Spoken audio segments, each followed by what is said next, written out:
naturais como tsunamis, terremotos que atingem uma população e causam mortes, etc., muitas pessoas elas costumam duvidar da existência de Deus, fazendo a pergunta: como um Deus tão bom, ele pode permitir que essas coisas aconteçam, que cause morte, que cause tantas perdas?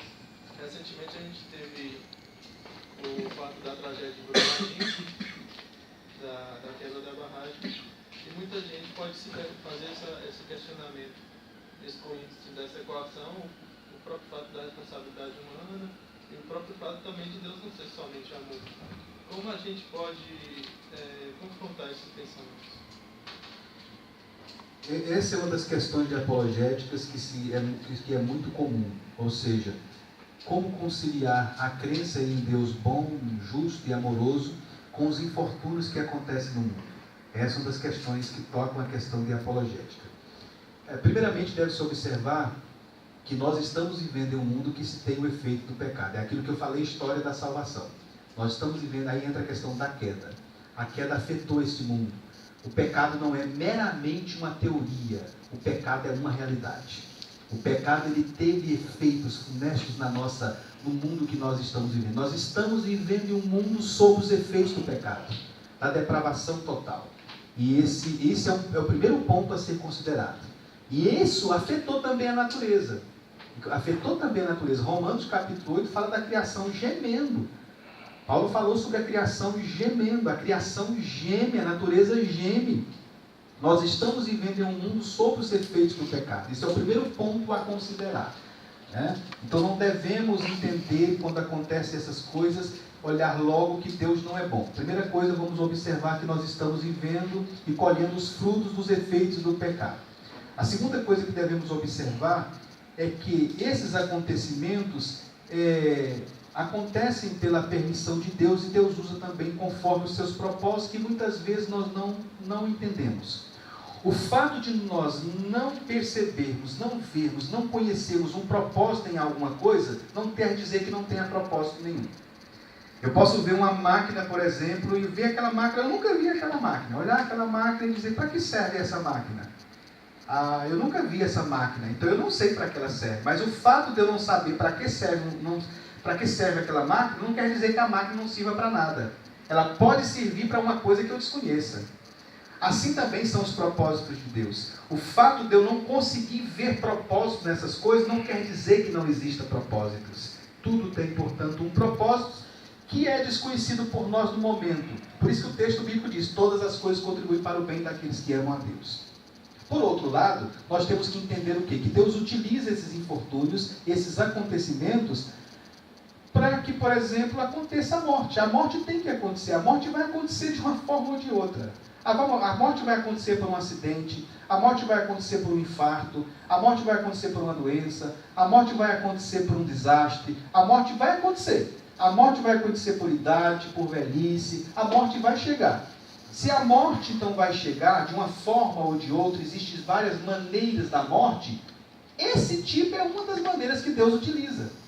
Então, quando eu questiono a bondade de Deus, eu não estou compreendendo isso. Que esses infortúnios que acontecem no mundo natural é uma das formas que Deus utiliza no mundo natural para que aconteça a morte, já que a morte vai acontecer de uma forma ou de outra. E aí entra também um outro ponto, que é muitas vezes nesse momento que as pessoas questionam: onde está Deus? Nesse momento as pessoas questionam: onde está Deus? Uma coisa interessante é que quando tudo estava bem, elas não questionaram, não perguntaram onde estava Deus. Então, a resposta seria: onde é que está Deus nesse momento? Está no mesmo lugar que estava quando tudo estava bem, que você não o procurou. Deus está no mesmo lugar que você não o procurou quando tudo estava bem. Ou seja, é muito conveniente perguntar onde está Deus somente nos momentos de infortúnio. Deus está no mesmo lugar onde sempre esteve, nos momentos bons ou nos momentos ruins. Ele está no controle, portanto, de todas as coisas. Certo? Pastor, talvez que uma resposta simples fosse dizer: aqui não é o paraíso. Se a gente já estivesse no paraíso, não ia acontecer esse acidente, né? Nós estamos na Terra, né? Fazendo um trocadilho do que o senhor falou aí, também é uma resposta talvez rápida, né? Mas não estamos no paraíso. Então, essa é uma das questões que mais as pessoas questionam sobre a questão da bondade de Deus, é exatamente isso, né? Então, nós vamos ficar por aqui. Eu quero agradecer a todos, né? Que Deus, portanto, continue abençoando vocês. Eu agradeço pelo convite, né? Eu estou lá no grupo de vocês também, né? E agradeço e nos colocamos à disposição dentro daquilo que estiver ao nosso alcance. Nós nos colocamos à disposição, né, de vocês, de todos. Que Deus, portanto, abençoe a todos. Muito obrigado.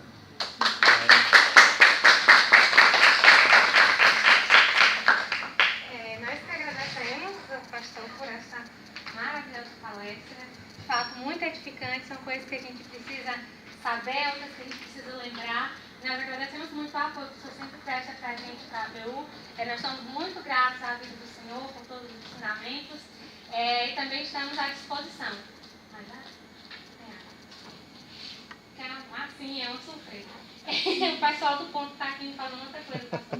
Mas, por enquanto, é só isso mesmo. Muito obrigada. Nós estamos à disposição para qualquer coisa que o senhor precisar. E o Matheus, ele é o artista do nosso grupo, ele fez um presente em nome de toda a ABU para o senhor. Porque... Cadê o pessoal da foto? Né, meu celular, eu tinha esquecido. Pessoal da foto aqui. Pega aí.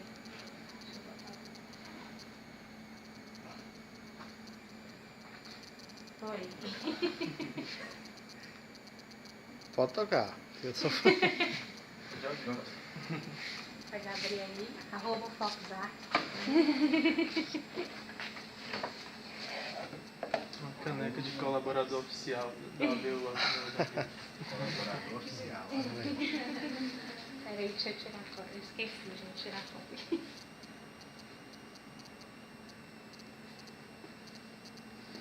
Muito obrigado. Muito obrigada a todos vocês.